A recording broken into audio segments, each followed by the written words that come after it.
आप सभी लोग। तो सीडीपी की क्लास को हम कंटिन्यू करते हुए, और क्लासेस कैसी लग रही हैं आपको कमेंट सेक्शन में ज़रूर बताएं। और पीडीएफ नोट्स को प्राप्त करने के लिए और मॉडल पेपर 1 जो कि अपलोड कर दिया गया है, प्राप्त करने के लिए आप हमारा टेलीग्राम चैनल ज्वाइन कर सकते हैं, जिसका लिंक मैंने डिस्क्रिप्शन में दे दिया है। और एवरेज की और एंशिएंट हिस्ट्री की ई बुक प्राप्त करने के लिए भी टेलीग्राम चैनल आप लोग ज्वाइन कर लीजिए, जो मैंने अपलोड कर दी है। ठीक है, फिलहाल क्वेश्चन नंबर 21 की ओर चलते हैं। लास्ट में अपना स्कोर ज़रूर बताएं कि आपने कितने क्वेश्चन अटैम्प्ट किए और कितने ठीक हुए। ठीक है, कहता है कि बुद्धि का द्विकारक सिद्धांत क्या है। ठीक है, कहता है बुद्धि कई तत्वों का समूह होती है और प्रत्येक तत्व में कोई सूक्ष्म योग्यता निहित होती है। कुछ मानसिक क्रियाओं में एक प्रमुख तत्व सामान्य रूप से विद्यमान होता है। जो क्रियाओं के कई ग्रुप होते हैं उनमें अपना एक प्रमुख तत्व होता है। फिर कहता है कि व्यक्ति का बौद्धिक व्यवहार अनेक स्वतंत्र योग्यताओं पर निर्भर करता है, किंतु इन स्वतंत्र योग्यताओं का क्षेत्र सीमित होता है। फिर कहता है सभी प्रकार के मानसिक कार्यों को 2 प्रकार की मानसिक योग्यताओं की आवश्यकता होती है। प्रथम सामान्य मानसिक योग्यता, द्वितीय विशिष्ट मानसिक योग्यता। तो अब आपको क्वेश्चन नंबर 21 का आंसर कमेंट सेक्शन में बेटा देना है। देखो, बुद्धि का द्विकारक सिद्धांत किसने दिया है बेटा, पहले मैं आपको ये बता देता हूँ बेटा। बुद्धि का द्विकारक सिद्धांत आपका किसने दिया था, आपका स्पीयरमैन ने दिया था। ठीक है,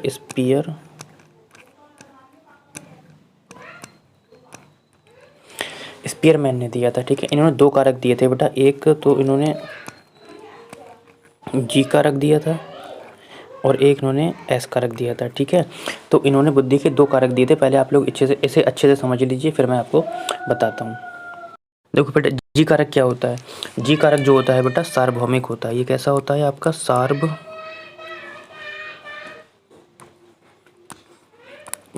होता है। ठीक है, जबकि एस कारक क्या होता है बेटा, अर्जित होता है। क्या होता है, अर्जित होता है। ठीक है, ये जी कारक जो होता है बेटा मात्रा में कैसा होता है, अलग अलग होता है। मात्रा में चाहो तो मैं इसको सही से थोड़ा सा जूम करके अच्छे से बता देता हूँ।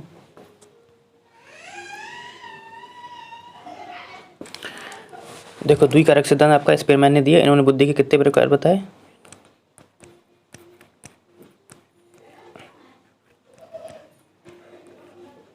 ठीक। एक होता है आपका जी कारक,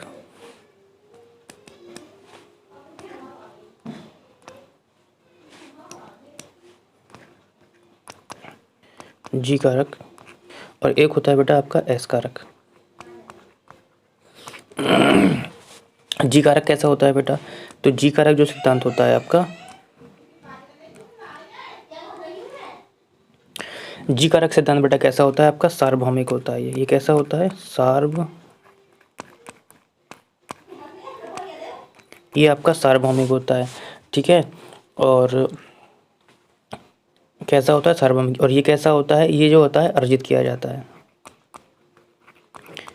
कैसा होता है, ये अर्जित किया जाता है। ठीक है, सार्वभौमिक जो होता है ये मात्रा में कैसा होता है, अलग अलग होता है। मात्रा में अलग अलग होता है। ठीक है, और ये क्या होता है, ये प्रकार में भी, प्रकार और मात्रा दोनों में अलग अलग होता है।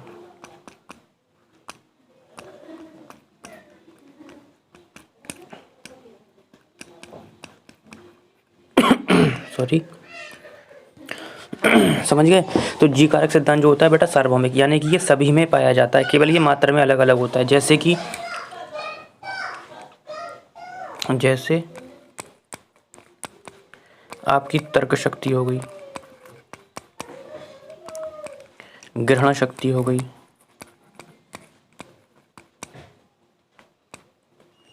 ठीक, अब कैसे सर समझा दीजिए, है ना। देखो, मैंने बताया आपको जी कारक सिद्धांत सार्वभौमिक। सार्वभौमिक का मतलब होता है बेटा कि ये सभी में पाई जाती है, बस ये मात्रा में अलग अलग होती है। जैसे तर्क शक्ति होगी, ग्रहण शक्ति। जैसे कि मेरी तर्क शक्ति आपसे कम है, यानी कि मैं जल्दी देर में समझ सकता हूँ, आप जल्दी समझ सकते हैं। कोई जल्दी लर्न कर सकता है तो कोई बंदा देर में लर्न कर सकता है। कोई क्वेश्चन को, मैथ के क्वेश्चन को जल्दी समझ जाता है, कोई 2-3 बार में समझ सकता है। तो यानी कि इसमें क्या होता है, ये बस केवल मात्रा में अलग अलग पाई जाती है। लेकिन जो एस कारक होती है हमारी, एस कारक क्या कहती है, इसे जो होता है अर्जित किया जाता है। ये मात्रा में तो आती ही आती है, लेकिन ये प्रकार में भी आती है। इसे अर्जित किया जाता है। क्या किया जाता है बेटा? अर्जित किया जाता है। अर्जित, जैसे कि इसका एग्जाम्पल अगर हम लेंगे, जैसे कि डॉक्टर, वकील, है ना, तो इन सबको क्या किया जाता है बेटा? अर्जित किया जाता है। क्या किया जाता है? अर्जित किया जाता है। ठीक है, इसमें एक खास विशिष्ट योग्यता पाई जाती है। जैसे कि हर कोई डॉक्टर तो बन नहीं सकता है, इसलिए ये मात्रा के साथ साथ प्रकार में भी अलग अलग होती है। कोई एथलीट होता है, ठीक है, तो उसके अंदर उसकी बुद्धि पाई जाती है। कोई कवि होता है तो उसमें कौन सी बुद्धि पाई जाती है? किसी में अंतर व्यक्ति बुद्धि पाई जाती है। तो सभी में अलग अलग बुद्धियाँ पाई जाती हैं। ठीक है, तो एस कारक और जी कारक आई होप आप लोग समझ गए होंगे। ठीक, आगे बढ़ते हैं। तो फिलहाल इसका उत्तर क्या हो जाएगा? क्वेश्चन नंबर हमारा 21 का, क्वेश्चन नंबर 21 का आंसर हो जाएगा, देखो ऑप्शन नंबर 4 की सभी प्रकार के मानसिक कार्यों में 2 प्रकार की होती है। अभी मैंने बताया ना 2 प्रकार की होती है योग्यता। प्रथम सामान्य होती है, द्वितीय कैसी होती है? विशिष्ट होती है। ठीक है, आगे बढ़ते हैं। और क्वेश्चन नंबर आपका 22 कहता है कि गुणज वैफल्य सीधे तौर पर निम्न में से किससे संबंधित है? देखो बेटा, गुणज वैफल्य आपका किससे संबंधित है? गणित से संबंधित है। किससे? गणित से संबंधित है बेटा। ठीक है, इसमें क्या होता है? इससे पीड़ित बच्चे गणित यानी कि अंकगणित को समझने में कठिनाई अनुभव करते हैं। इससे न्यूमैलेक्सिया या डिसकैलकुलिया भी कहा जाता है। ठीक है बेटा, क्या कहा जाता है? डिसकैलकुलिया तो आपने सुना है, न्यूमैलेक्सिया भी इसे कहा जाता है। कहता है कि गति विषयक अशक्ता है? नहीं बेटा। दूसरों के प्रेरक को इरादों को नहीं, संगीतीय नहीं है। तो कौन सी हो जाएगी आपका? गणितीय संकल्पनाओं या संकल्पों को अधिगम से कठिनता आ जाती है। ठीक है, आगे बढ़ते हैं क्वेश्चन नंबर 23 की ओर। और एक समावेशी कक्षा में क्या होता है? कहता है विद्यार्थी ज्ञान सामग्री के निष्क्रिय हो जाते हैं। देखो, निष्क्रिय नहीं होते हैं बेटा, मैंने बताया था अगर यहाँ सक्रिय होता तो ऑप्शन ठीक हो जाता, इसलिए निष्क्रिय से कट गया। विद्यार्थी कहता है कि विद्यार्थी समतापूर्ण तरीके से बढ़ते हैं, और बिल्कुल समता का मतलब समान तरीके से आगे बढ़ते हैं और विकसित होते हैं। ये ऑप्शन आपका हो सकता है पॉजिटिव है। कहता है प्रौद्योगिकी के उपयोग से विद्यार्थियों के साथ भेदभाव किया जाता है। ऐसा नहीं किया जाता है बेटा, वो भी प्रौद्योगिकी के अनुसार नहीं, ऐसा ये भी गलत है।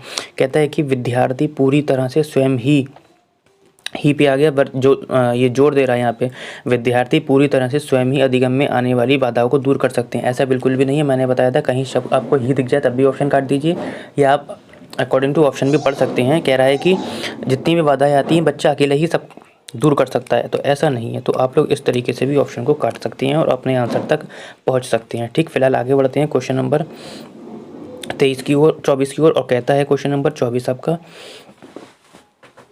कि लेव वाइगोस्की के संज्ञानात्मक विकास के सिद्धांत को बेटा यहाँ पे होगा डैश कहा जाता है। ठीक है, यहाँ पे क्या होगा? डैश कहा जाता है, क्योंकि वे तर्क देते हैं कि बच्चों का सीखना संदर्भ में होता है। तो 24 का आपको आंसर बताना है। ठीक है, कहता है कि मनोगतिशील, मनोलैंगिक, व्यवहारात्मक, सामाजिक। तो मैंने आपको बताया था कि वाइगोस्की का एक पासवर्ड की सामाजिक अंतःक्रिया, यानी कि समाज जहाँ जहाँ जुड़ा होगा वहाँ पर लेव वाइगोस्की हमारे जुड़े होंगे, क्योंकि इनके सिद्धांत का नाम है सामाजिक अधिगम का सिद्धांत, सामाजिक सांस्कृतिक विकास का सिद्धांत, सामाजिक संज्ञानात्मक विकास का सिद्धांत। क्योंकि ये कहते हैं कि बच्चा समाज से सीखता है और खेल कर सीखता है। ठीक है, क्वेश्चन नंबर आपका 25 कहता है कि अधिगमकर्ताओं की व्यक्तिगत भिन्नताओं को ध्यान में रखने के लिए एक शिक्षकों को क्या करना चाहिए।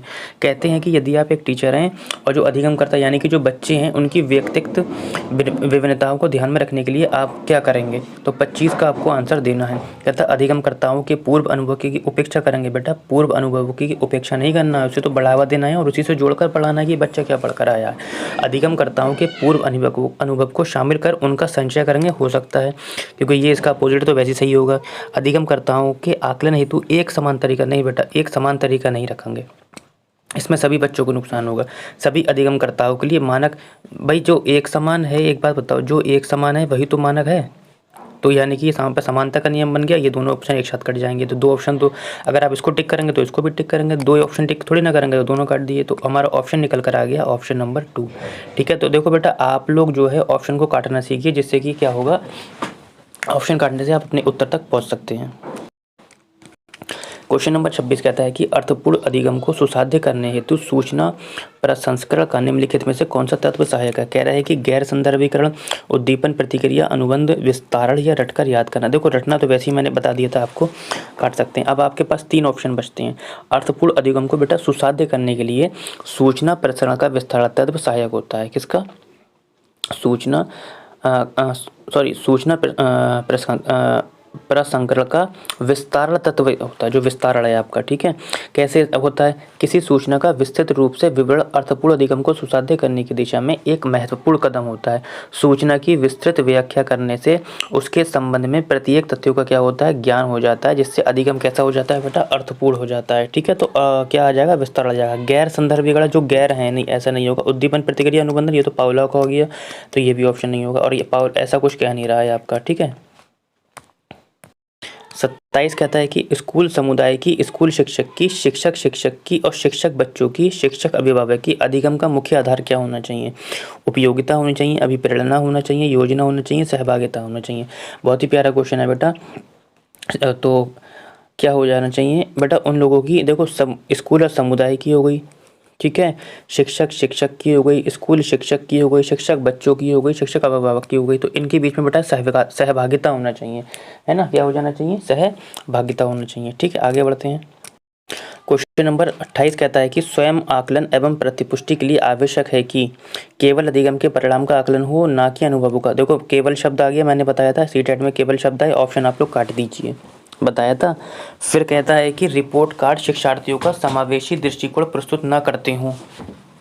ठीक, तो ये भी गलत है आपका। ठीक है, रिपोर्ट कार्ड शिक्षार्थियों का समावेशी प्रस्तुत करेंगे तभी तो हम पता लगा पाएंगे ना उसने कितना सुधार किया है, तो ये भी नहीं हो पाएगा। शिक्षार्थियों को ऐसे अनुभव दें जो उनमें संज्ञानात्मक गुणों का विकास करते हैं, ऑप्शन हो सकता है, लेकिन हम चारों ऑप्शन पढ़ेंगे। शिक्षार्थियों के साथ अध्यापक कोई अंतःक्रिया न करते हैं, ये तो बिल्कुल गलत हो गया, क्योंकि ऑप्शन भी गलत है और वाइगोत्स्की के अनुसार भी ये गलत है, क्योंकि वो कहते हैं कि अंतःक्रिया करके सीखती है। ये कह रहा है शिक्षार्थियों के साथ अध्यापक जब अंतःक्रिया ही नहीं करेंगे तो सिखाएंगे कैसे? तो ऑप्शन नंबर हमारा 3 हो जाएगा। ठीक, अच्छा क्वेश्चन है, कहता है कि डैश बुद्धि कौशल उस कौशल की ओर संकेत करता है जो दूसरों, टैग बेटा आपका यही है, जो कि दूसरों के, ठीक है, मनोदशाओं, स्वभाव और आशाओं को पहचानता है तथा उन पर उपयुक्त प्रतिक्रिया देता है। कहता है कि अंतर्व्यक्तित्व तार्किक, गणितीय या स्थानिक। देखो बेटा यहाँ पर जो होगा आपका अंतराव्यक्तिक होगा,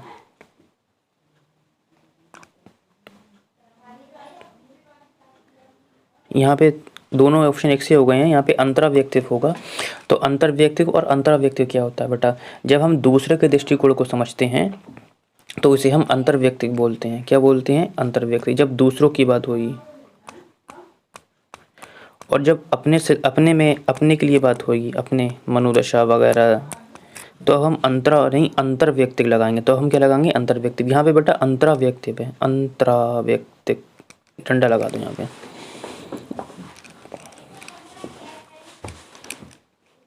ठीक, क्वेश्चन नंबर 30 कहता है, और अच्छा इंपॉर्टेंट क्वेश्चन है आपका, तो आप लोग इसका आंसर जरूर देंगे। कहता है कि सूची 1 को सूची 2 से करना है। कहता है प्रतिभाशाली बच्चे कौन से होते हैं, अधिकतम आवश्यकता वाले कौन से होते हैं, सृजनात्मकता वाले और अवधान कमी वाले। जब भी आपको इस टाइप का क्वेश्चन मिले बेटा, ज़रूरी नहीं है आपको आंसर सभी आते हों। अगर आपको कोई एक आंसर आता है तो आप तब भी आंसर बता सकते हैं। वो कैसे बताते हैं वो भी मैं बताता हूँ। पहले मैं सब चीज़ें बता दूँ कि प्रतिभाशाली वाला कौन होते हैं, ये सब पहले मैं बता देता हूँ। देखो प्रतिभाशाली वाला कौन होते हैं, देखो वे बालक जिनकी शारीरिक, मानसिक, सामाजिक एवं संवेगात्मक आदि विशेषताओं में सामान्यता औसत से क्या होती है? विशिष्ट होती है।